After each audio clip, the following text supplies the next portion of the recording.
오늘 주님께서 주신 말씀은 사도행전 2장 37절에서 42절까지 말씀입니다.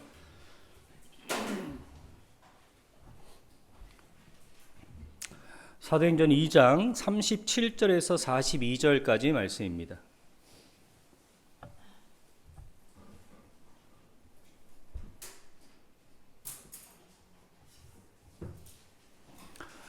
우리 교독하도록 하겠습니다. 그들이 이 말을 듣고 마음에 찔려 베드로와 다른 사도들에게 물어 이르되 형제들아 우리가 어찌할꼬 하거늘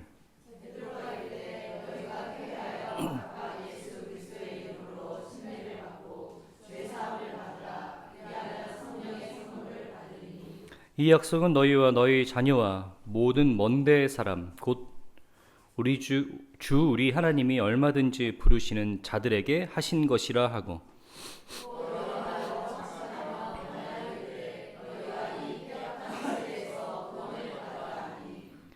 그 말을 받은 사람들은 침례를 받음에 이날에 신도의 수가 3,000이나 더하더라.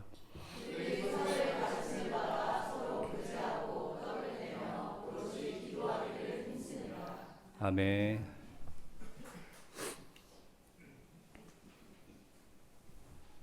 날씨가 부쩍 추워졌습니다. 제 아들이 지금 동해에서 대회 중인데 아이들의 독감 환자 수가 급격하게 늘어서 어느 팀은 출전도 못하는 일이 발생할 정도로 요즘 독감 환자의 추이가 심상치 않고 또 증세도 예전만치 그렇게 약하지 않은 것 같습니다. 저희 사모도 지금 이집트에 가 있는데 가는 날 보니까 이미 감기가 충만해서 비행기를 타는데 걱정이 되더라고요. 여러분들도 건강 주의하셔서 하나님 주신 그 아름다운 날에 건강한 육체로 하루하루 하나님께 감사하며 기쁨으로 사시는 여러분 되시기를 주님의 이름으로 축원합니다. 오늘 우리가 사도행전을 통해서 다시 한번 볼 내용들은 이런 것입니다. 하나님께서 그들에게 약속하신 성령을 부어주셔서 앞으로 사도행전이 어떻게 펼쳐질 것인지, 성령이 그들에게 임하기 전과 그들에게 임한 후의 모습은 얼마나 어떻게 다른지 우리가 이제 사도행전을 통해서 눈여겨볼 것입니다. 120문도와 제자들과 베드로와 바울에게 임하신 성령이 그들을 통해서 어떤 일을 행하시며 어떤 변화를 이끌어낼 것인지, 우리 삶 속에서 우리의 신앙에서 어떤 일들이 벌어지는지를 오늘 사도행전을 통해서 보게 될 것입니다. 그래서 제가 예전에도 많이 말씀드렸는데 사도행전을 보는 시각에 대해서 말씀드렸죠. 우리가 사도행전을 보면서 베드로와 제자들과 바울에게 도전을 받습니다. 그래서 우리가 바울과 같은 사람이 되자라고 이야기하고 결단을 하는데요. 사도행전을 보는 올바른 시각은 바울이나 베드로나 그런 어떤 사람에게 집중하는 것이 아니라 그런 사람에게 임하신 성령님께서 어떠한 권능으로 행하시는지, 그 성령님께서 지금 오늘 우리와 함께 하시기 때문에 우리가 무엇을 기대해야 되는지에 대해서 보는 것이 사도행전에 대한 올바른 시각입니다. 지난 시간에 말씀드렸던 요엘 선지자의 말씀처럼 모든 육체에게 내가 내 영을 부어주겠다라고 말씀하셨습니다. 그래서 그 성령이 우리에게 부어주자 벌어지는 일들에 대해서 오늘부터 본격적으로 시작하는데요. 여러분, 오늘 우리가 이 말씀을 왜 봐야 되냐? 그때 하나님께서 부어주신 그 성령이 지금 우리 안에 계신 그 성령님이라는 거예요. 믿는 자에게 부어주시는, 선물로 부어주시는 그 성령님이라는 겁니다. 그래서 제가 오해들을 좀 제거하시라고 말씀드렸습니다. 믿고 난 다음에 성령을 추가적으로 받아야 된다, 이런 것들 있죠. 오늘 본문 말씀에도 나와 있습니다. 믿는 자에게 주시는 성령 선물이다라고 얘기하는 거예요. 그래서 여러분 안에, 여러분이 예수를 구주로 영접한다면 여러분 안에 모두 다 성령님께서 계십니다. 여러분들 다 모두 꿈꾸고 기대할 수 있는 그런 모습들이라는 걸 다 기억하시길 바랍니다. 오늘 특별히 말씀을 시작하면서 이런 도전을 좀 주고 싶은데, 한국교회에 있는 그런 오해들과 그런 잡음들 같은데 이런 겁니다. 제가 신학교를 갔더니요, 이런 모습들이 있더라고요. 교회마다 교회의 전통과 풍습, 신앙생활의 모습들이 굉장히 다채롭습니다. 이것이 사실 이해 안 되는 게 맞는 게, 저희는 저희 교단 신학교를 갔어요. 그리고 침례교 신학교가 전국에 하나밖에 없습니다. 그래서 전국에 있는 침례교 교회 신학 후보생들이 오는 거예요. 우리 좀 장로교나 감리교 이런 사람들 아니라고요. 그런데도 교회마다 어쩜 그렇게 그 신앙의 풍습들과 전통들이 다른지 참 한번 놀라게 되는데요. 여기까지는 사실은 그냥 신기하게 여기며 넘길 일입니다. 근데 다음 이야기는 조금 진지하고 심각합니다. 교회마다 구원론이 달라요. 예를 들면 제가 이 교회에서 구원받고 한 10년 생활하다가 예기치 않게 이제 이사를 가게 돼서 지역을 옮기게 됩니다. 다른 교회 가면요, 그 교회 가서 구원 상담을 또 받아야 돼요. 이런 모습들이 심심치 않게 있었습니다. 그 담임 목회자가 가지고 있는 구원론에 따라서 들이대는 잣대가 다르니까요. 내가 전에 교회에서는 분명히 구원받았는데 이 교회에 오니까 구원 안 받은 것 같아요. 이런 모습들이 한국교회에 심심치 않게 있었는데, 이런 거는요 그냥 웃어넘길 일은 아닙니다. 이것은 뭔가 우리에게 심각하게 잘못되고 있다라는 거예요. 우리가 믿는 하나님은 모두 다 같은 하나님이고, 우리가 고백하는 그저 예수님은 다 똑같은 예수님인데 왜 구원에 관한 기준이 다릅니까? 이 교회에서는 이 정도 되면 구원 받은 건데 다른 교회 가니까 아니에요. 구원 안 받은 사람입니다. 이거는 어디가 잘했고 못했고를 떠나서 한국교회가 가지고 좀 심각하게 돌아봐야 될 문제입니다. 아무래도 제가 진단하기로는 좀 이렇습니다. 한국교회가 가지고 있는 교회의 전통이라고 하기엔 좀 그렇고 전례들이 좀 있는데요. 이런 겁니다. 한국교회에서 영향을 끼친 선교사님뿐만 아니라 여러 목회자들, 부흥사들의 거쳐온 사례들을 보면 무시할 수 없는 분이 누구냐면 빌리 그레이엄 목사님입니다. 한국교회 초기에 선교사님들이 오셔서 복음을 전파하고 그 복음의 기반이 전혀 없는 불모지였던 한국의 복음이 뿌리 내려서 자리 잡아가는데 여러 가지 진통들이 있었죠. 한국교회 가지고 있는 유교 문화와의 충돌이라든지 제사 문화, 이런 문제들 때문에 여러 진통들이 있었습니다. 그럼에도 불구하고 하나님께서 축복하시고 하나님께서 도와주셔서 이 한국교회에 기독교가 뿌리 내릴 수 있었습니다. 그런데 이 구원론이라는 부분에 있어서는 사실은 예민하고 중요한 문제이기 때문에 이 진통이 오래 갔던 것은 사실이에요. 근데 어느 날 빌리 그레이엄 목사님이 오셔서 그 한국교회 교인들을 한 곳에 모아놓고 설교를 하시면서 한국교회가 뒤집어졌습니다.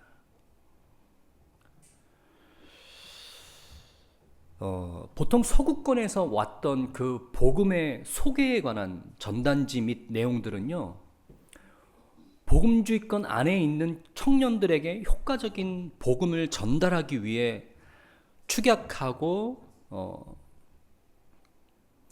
정리한 내용들이기 때문에 대부분 이런 복음에 대한 이해와 기초가 없는 나라에서는요, 조금 아쉽고 빈약한 건 사실입니다. 하지만 그런 것들이 빌리 그레이엄 목사님과 또 그때 당시 내비게이터라든지 이런 여러 미국 선교단체를 통해서 그런 복음의 내용들이 들어옴으로 인해서 많은 사람들이 복음을 쉽게 또 잘 간추린 내용으로 이해할 수 있는데 큰 도움이 되었습니다. 빌리그램 목사님의 집회 이후로 한국 교회는 뒤집어졌습니다. 많은 신자들이 생겼어요. 근데 문제는 뭐냐?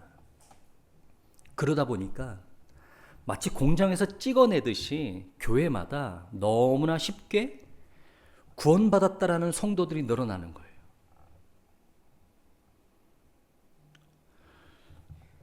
그러다 보니까 사람이 늘 그런 성향을 갖고 있듯이, 그러다 보니까 교회 안에서 사람들이 어떤 운동을 벌이기 시작하느냐? 구원을 어렵게 만들기 시작합니다. 우리가 보니까 너무 공장에서 물건 찍어내듯이 성도를 만들어내니까 성도가 성도답지 못하더라. 교회가 교회답지 못하더라. 안 되겠다. 구원의 문턱을 좀 높이자. 그래서 양극단으로 치닫기 시작합니다. 구원의 문턱이 높아지기 시작해요. 아무나 구원받았다고 얘기하기가 힘든 문화가 생기기 시작합니다. 저는 이 두 움직임, 두 모습 둘 다 별로 건강하지 않은 모습이라고 생각합니다. 물론 공장에서 물건 찍어내듯이 신자를 만들어내는 것도 문제고,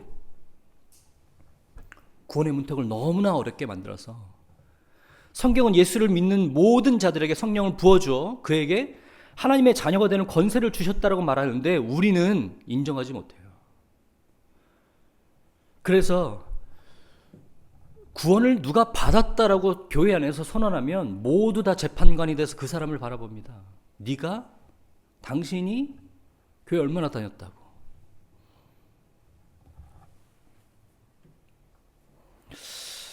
이러한 양극단에서 마치 시소놀이 하듯이 여기 기울어졌다 저기 기울어졌다 흔들리는 동안에요, 한국교회 신자들은 어떻게 하기 시작하냐? 어떤 문제가 생기기 시작하냐? 문제가 생기면 자기 신앙에서 문제가 생기고 실패가 생기고 조금이라도 넘어지거나 후퇴했다고 생각하면 다 구원받았는지 의심합니다. 내가 진짜 구원받았나? 라고 의심합니다.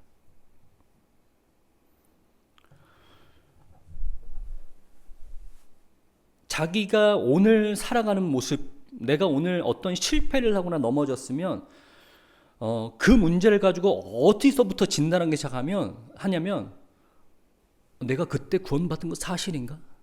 라는 의심부터 하기 시작하는 거예요.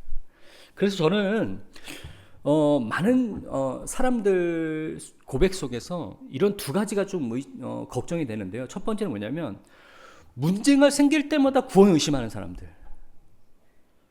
또 한 가지는 뭐냐면 문제가 생겼는데, 이상하게 들릴 수도 있는데 한번 잘 걸러서 들어보세요. 문제가 생겼는데 자기 구원은 한 번도 점검하지 않는 사람들.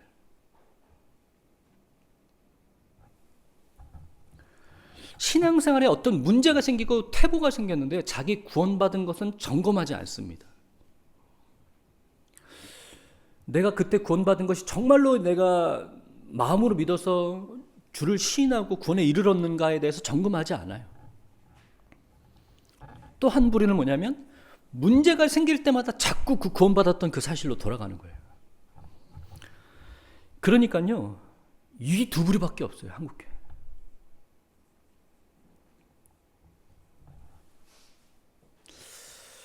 저는 이런 부분에 대한 신앙의 문제들, 교회 안의 문제들이 오늘 본문에 관한 오해에 따른 문제라고 생각합니다. 여러분은 만약에 그런 문제들 가운데 있으시다면 오늘 이 본문을 잘 들으시고 이해하심으로 인해서 여러분 반드시 그 문제에서 해결되고 자유로워야 여러분 신앙생활의 여정을 출발하시는 거거든요. 신앙생활이라는 것은 이제는 예수 그리스도로 말미암아 하나님의 자녀된 삶의 모습으로 살아라라는 하나님의 기회와 시간인데 우리는 자꾸 돌아가요. 자꾸. 뭐 좀 출발하는 것 같다가도 자꾸 돌아갑니다. 근데 실제로 출발하지도 않았는데 출발한 것처럼 사는 사람들도 있어요. 이런 문제들을 오늘 말씀을 통해서 좀 돌아보시길 바랍니다. 오늘 말씀은요, 본격적으로 이제 성령 강림 사건 이후로 직후에 벌어지는 사건입니다. 어떻게 이해하시면 되냐면 성령님께서 강림하시면 어떤 일이 벌어지는지 아주 크게는 이런 맥락으로 보시면 이해가 쉽습니다. 어떤 일이 벌어졌습니까? 유대인들이 성령 강림 사건에서 이 나라 저 나라 말로 하고 있는 갈릴리 사람들을 보면서 놀랍니다. 저 사람들이 대낮부터 세술에 취했다라는 거예요. 근데 유대인들은요, 아침부터 술 먹지 않습니다. 포도주 마시지 않습니다. 공복 상태를 유지하기 때문에요, 절대로 포도주 마시지 않습니다. 베드로가 얘기합니다. 지금 시간이 몇 시인데 우리가 세술에 취했겠느냐? 아니다. 요엘 선지자가 우리에게 말씀하신 그 말씀이 우리에게 지금 임한 거다. 모든 육체에게 하나님께서 성령을 부어주신 거다. 그러면서 베드로가 자연스럽게 그 유대인들, 그 자리에 모인 그 유대인들, 오순절이기 때문에 유대인들이 모였겠죠. 그죠? 그 자리에 모인 유대인들에게 설교하기 시작합니다. 하나님께서 우리에게 보내주시겠다고 약속하신 그 메시아가 바로 우리가 핍박하고 못 박아서 죽인 그 예수다라고 얘기를 하는 거예요. 간단하고 또 핵심적인 복음을 베드로가 유대인들에게 전합니다. 그러자 그 유대인들에게 어떤 일이 벌어졌는지 오늘 본문 말씀입니다. 37절 한번 같이 읽겠습니다. 시작.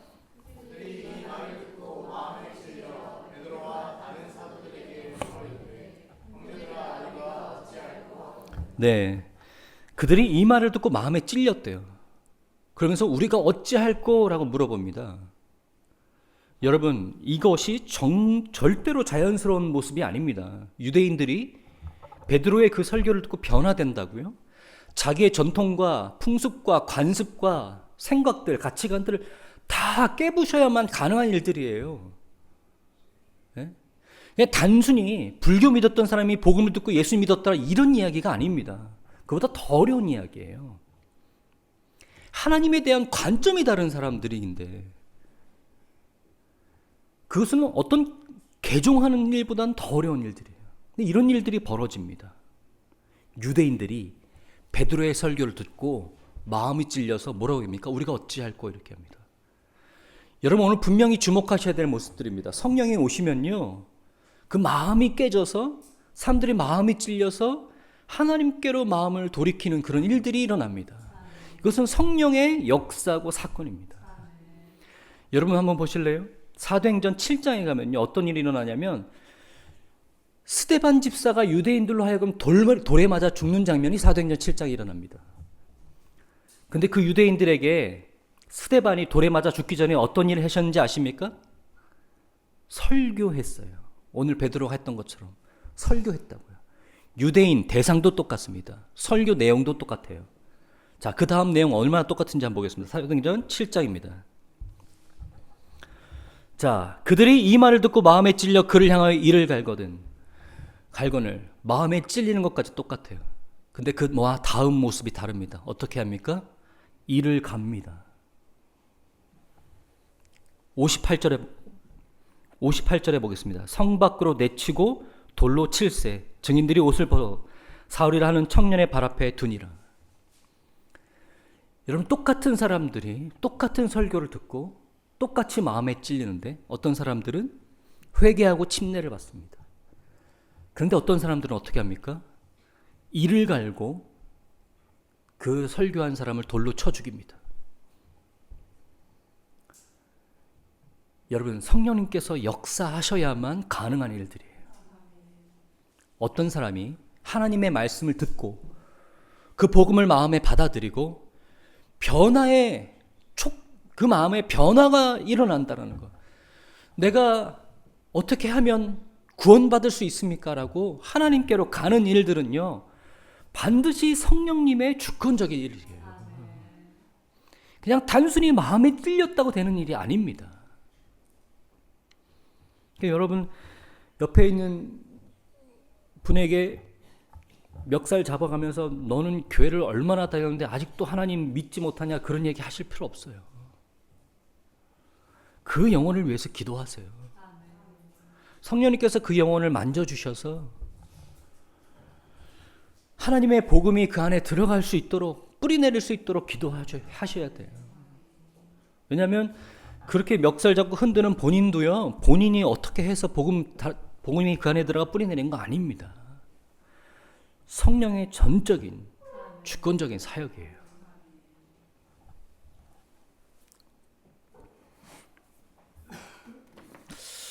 사람들이 난리가 났습니다. 누가 난리가 났냐면 유대인이라는 사실이 놀라운 거예요. 유대인이라는 사실이.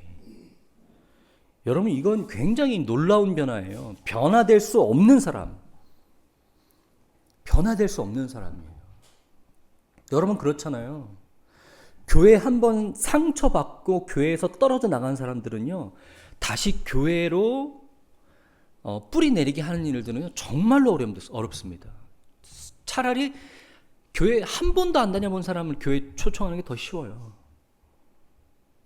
유대인들은요, 하나님에 대한 자기의 생각과 전통과 가치관이요, 절대로 예수 그리스도라는 분이 이 땅에 성육신하고 내려오셔서 그들 가운데 역사하시고 임하셨음에도 불구하고 안 바뀌는 사람들이에요.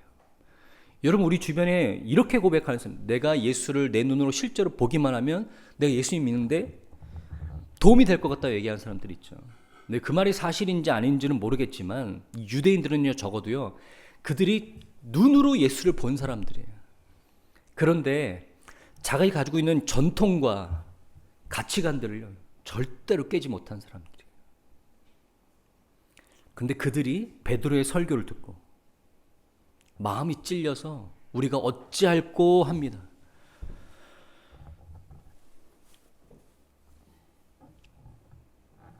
여러분, 이러한 일들이 성령의 역사를 통해서 일어날 줄 믿습니다. 여러분, 베드로와 같이 여러분 담대하게 하나님의 말씀을 전하세요. 네, 여러분의 지혜에 있지 않습니다. 여러분의 방법에 있지 않아요. 여러분이 전할 때 성령의 역사하심을 통해서 일어나는 일들입니다.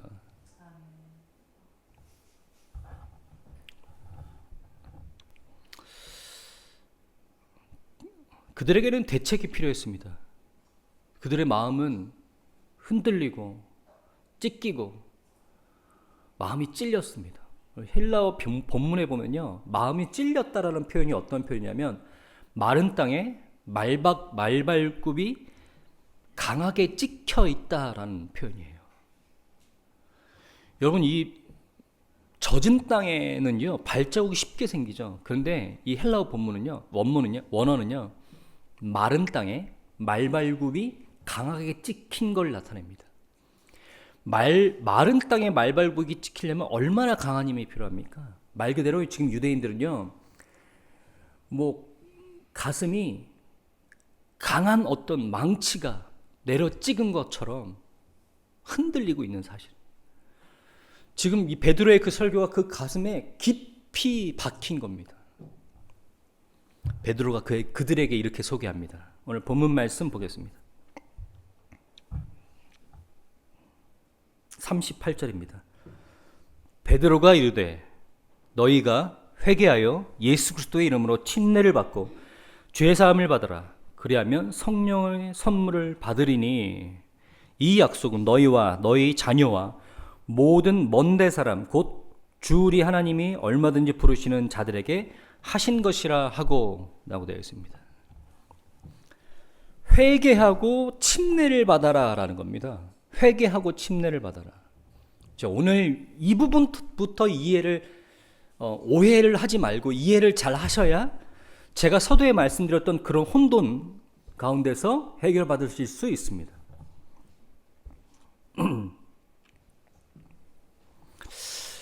여러분, 마음이 찔렸던 그 유대인들에게 반드시 필요한 건 회개입니다. 회개이죠. 그런데 회개뿐만 아니라 오늘 베드로가 얘기하는 건 침례를 받아야 된다고 얘기합니다. 근데 여러분, 여기서 오해하지 마셔야 되는 게 회개 없는 침례도 말이 안 되고요, 회개를 했는데 침례가 없는 것도 안 됩니다. 우리가 보통 어떻게 오해를 하냐면 침례를 받으면 어떤 회개하는 것과 준하는 작용과 역할을 한다고 생각합니다. 근데 회개는 개인적인 일이고요, 침례는 공적인 일입니다. 그러니까 증표하는 거예요.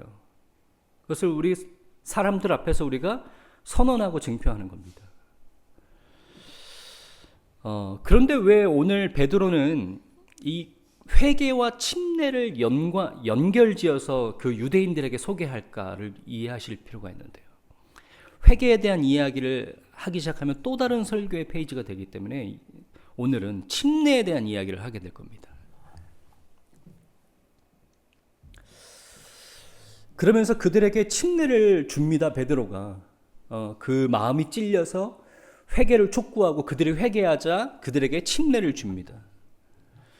그러면 왜 베드로는 그들에게 예수 그리스도의 이름으로 침례를 받아야 된다고 얘기할까? 여러분, 침례에 대한 이해가 어떻습니까? 여러분, 침례라는 것은 우리가 신자 되었다라는 증표거든요. 근데 침례가 왜 신자 되었다라는 증표입니까? 왜 회개했다면 침례를 이루어서 그것을 증표로 우리가 삼아야 됩니까? 그것은 우리가 침례를 어떻게 이해하냐에 대한 문제인 것 같습니다. 자, 로마서 6장입니다. 3절부터 5절인데요.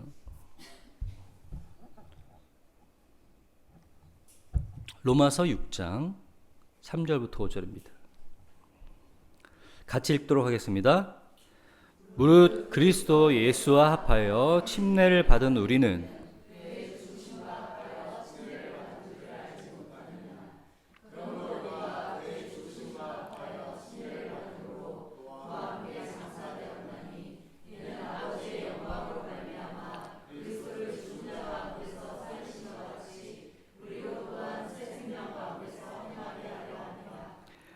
만일 우리가 그의 죽으심과 같은 모양으로 연합한 자가 되었으면 또가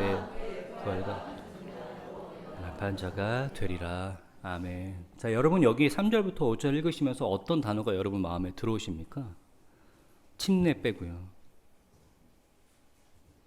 연합이라는 단어입니다. 연합. 그러니까 연합을 이해할 수 있어야 침례를 이해할 수 있습니다. 그러니까 다시 말해서 침례라는 것은 우리가 그리스도와 연합되었다라는 것을 나타냅니다. 여러분, 그러면 제가 여러분에게 질문할게요. 연합되라라고 하는 말입니까? 연합되었다라고 하는 말입니까?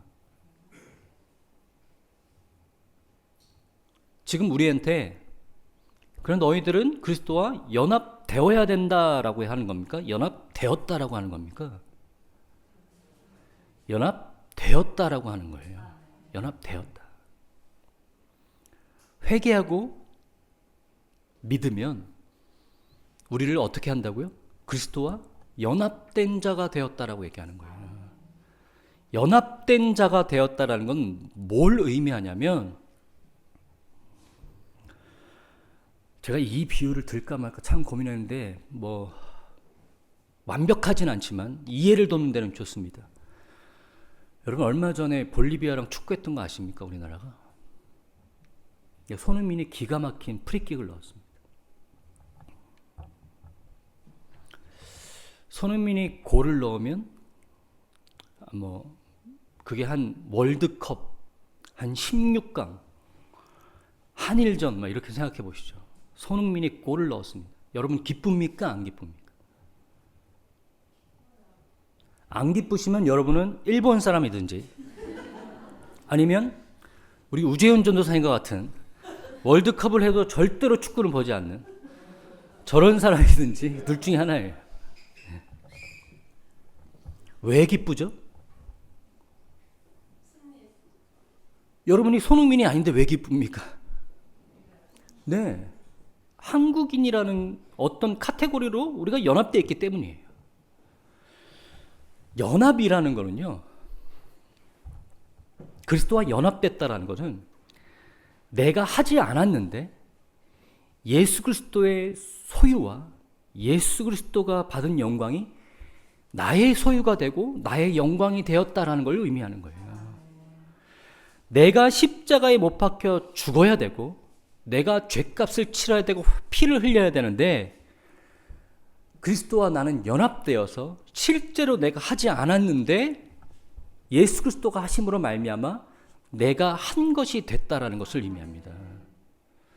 다시 말해서 복음이라는 것은 내가 실제로 하지 않았음에도 불구하고 예수 그리스도와 연합되어서 내가 한 것으로 간주되어 한 번도 죄 짓지 않은 사람처럼 하나님께서 여기신다라는 거예요.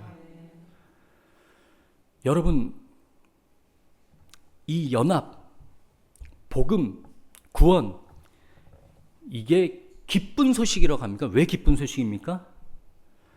우리가 하지 않았는데 우리가 한 것으로 여겨주신다라는 것 때문이에요.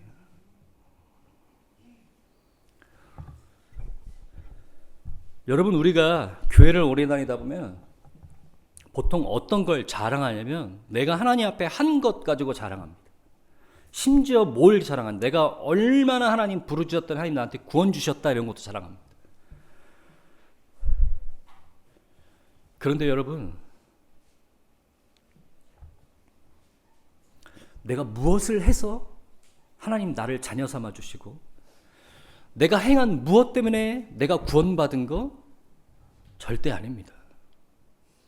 성령님께서 내 마음속에 들어오셔서 나를 찔리게 하시고 말발굽이 마른 땅에 패이는 것처럼 내 가슴속 깊은 곳에서 패이게 하셔서 다른 사람들은 반응하지 못하는데 나는 어떻게 반응해요? 하나님, 제가 어떻게 해야 됩니까?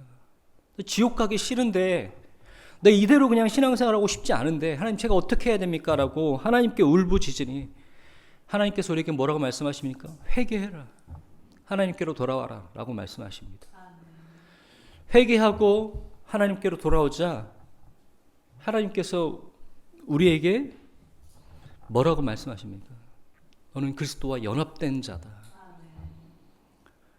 그리스도와 연합된 자다. 여러분, 그렇기 때문에 침례로 우리의 믿음의 증표를 새겨 우리가 신자 되었다라는 증거로 삼는 것은요, 우리의 정체성, 우리의 정체성의 가장 중요한 개념, 바로 그리스도와 연합된 자, 이것을 새기라는 거예요.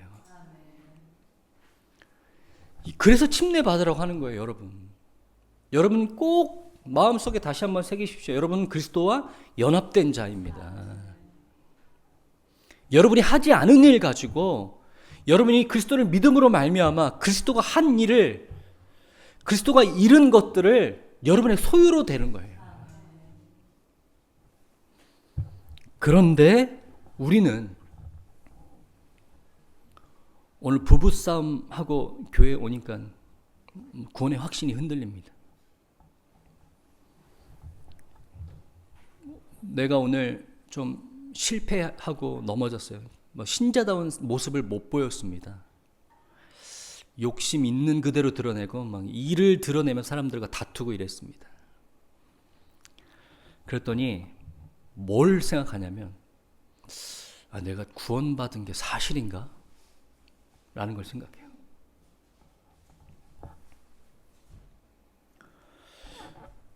여러분, 구원받아도요,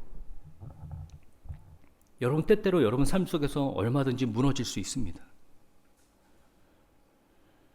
여러분 아직 온전하지 못하기 때문에 여러분 삶 속에서 내가 신자 되기 이전의 삶의 모습들이 불쑥불쑥 드러날 때가 있습니다. 근데 여러분 그럴 때마다 여러분 구원받은 거 의심하시겠습니까? 여러분 그러시면 안 돼요. 여러분 한국교회가 뭘 우리 가운데 계속 권면하고 도전했냐면, 계속 의심해 봐야 되는 건 내가 의심하고 또 의심해서, 그래서 어느 순간 의심하고 질문하고 또 의심했는데 내 마음속에 아니야, 난 그래도 난 구원받는 사람이라고 할 때 우리는 구원받았다.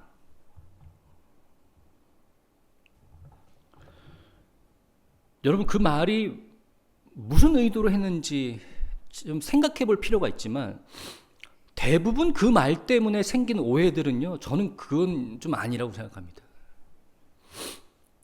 여러분 뭐 때문에 의심합니까? 여러분 구원받은 거 뭐 때문에 의심해요? 다른 거 아니에요. 우리가 사는 모습 때문에 의심해요. 아직도 내가 내 삶 속에서 온전하지 못한 모습이 나타날 때마다 의심한다고요. 그럼 뭘 갖다가 확증합니까? 뭘 갖다 확증해요? 어느 날은 뭘 갖다 확신하실 겁니까? 여러분, 확신하실 수 있는 날이 오실까? 저는 좀 의문스럽습니다. 만약에 그렇다면 우리 신앙생활은 뭐만 있냐면 그냥 가슴 치면서 자책하는 거 말고는 없어요. 여러분, 차라리 성경적으로 우리 이 복음을 바라보고 우리의 신앙생활을 바라보려면요, 여러분 이렇게 시금석을 갖고 생각하시는 게 좋습니다. 여러분, 어느 날 여러분 신자 됐음에도 불구하고, 여러분 구원 확신이 있는데도 불구하고 어느 날 여러분의 삶의 모습이 신자답지 못할 때가 있습니다. 내가 예전의 삶의 모습이 내 삶 속에 드러날 때가 있어요. 그러면 여러분, 내가 구원받았는지 의심하는 게 아니라요, 여러분 안에 성령님 계신 것을요 다시 한번 발견하고 확증하는 일이 되는 겁니다. 여러분 구원받기 전에 여러분 부부싸움을 하든, 여러분 일을 드러내고 다른 사람과 갈등을 하든, 여러분 마음속에 찔림이 있었습니까? 하나님의 거룩하심을 여러분 삶 속에서 이루지 못하든 말든 여러분 마음속에 무슨 부담감이 있었습니까? 근데 여러분 사시면서 부족하고 신자다운 삶이 살지 못하면 여러분 마음속에 찔림이 있습니다. 부담감이 있어요. 하다못해 내가 나를 구박하고 나를 못 살게 하는 저 사람들을 의롭지 못하게 대할 때에도 찔림이 있습니다. 왜 그렇습니까? 여러분이 하나님의 자녀이기 때문에 그래요. 다시 말해서 여러분 안에 성령님이 계시기 때문에 여러분이 그렇게 하는 거예요.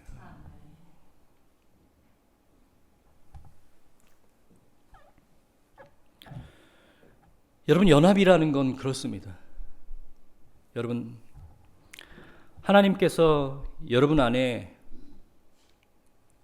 성령님을 통해서 믿음을 주시고 그 믿음으로 말미암아 그리스도와 연합된 자가 되어 여러분이 하지 않은 일 않았음에도 불구하고 예수 그리스도를 믿음으로 말미암아 여러분이 한 일로 간주되어 여러분은 예수 그리스도가 갖게 되는 그 영광과 하나님의 자녀라는 그 특권은 모두 소유한 하나님의 백성이 되었습니다.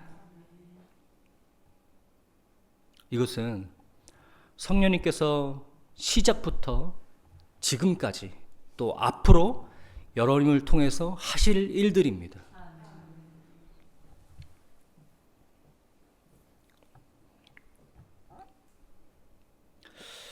그래서 우리는 그리스도와 연합된 자가 되었다라는 것을 침례뿐만 아니라 모든 순간 우리의 신자됨의 정체성을 우리가 계속해서 되뇌일 필요가 있습니다.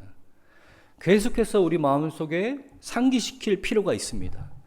여러분은 그리스도와 연합된 자입니다. 여러분이 살고 있는 모습과 상태 때문에 자꾸 뒷걸음질하지 마십시오.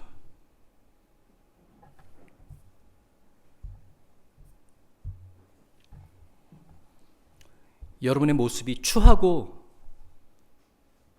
실망스럽고 신자답지 못한 삶을 살고 있을 때 그 찔리는 마음을 가지고 주님 앞에 가지고 나와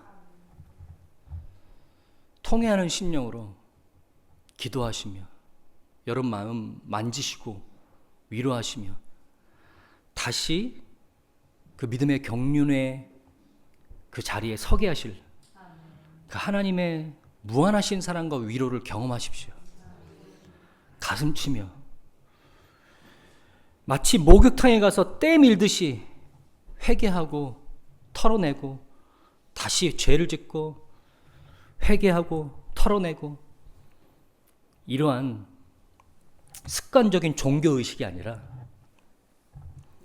여러분 안에 계신 성령님께서 진정한 회개로 여러분을 어디로 인도하실 것인지를 기대하고 바라보시는 여러분의 신앙생활 되시길 바랍니다. 마지막으로 아직 예수 그리스도를 구주로 영접하지 못하고 천국의 문고리를 잡고 계신 많은 교회 안에 계신 형제 자매 여러분들, 성령님께서 여러분들 붙들고 계시고 인도하고 계심으로 여러분 마음속에 하나님의 말씀을 심어주셔서 여러분을 움직이게 하실 것입니다. 여러분 그렇게 마음이 움직이고 마음이 동하게 됐을 때 진심으로 예수 이름을 부르며 마음에 영접하십시오. 받아들이십시오. 내가 진심으로 회개하고 주님 앞에 돌아가겠다라고 선언하십시오.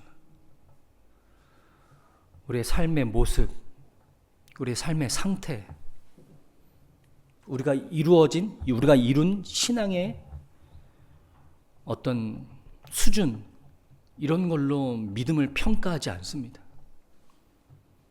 여러분이 그렇게 선언하고 회개하고 돌아가겠다고 말씀하시고 결단하시면 여러분의 안에 계신 성령님께서 여러분을 인도하실 것입니다.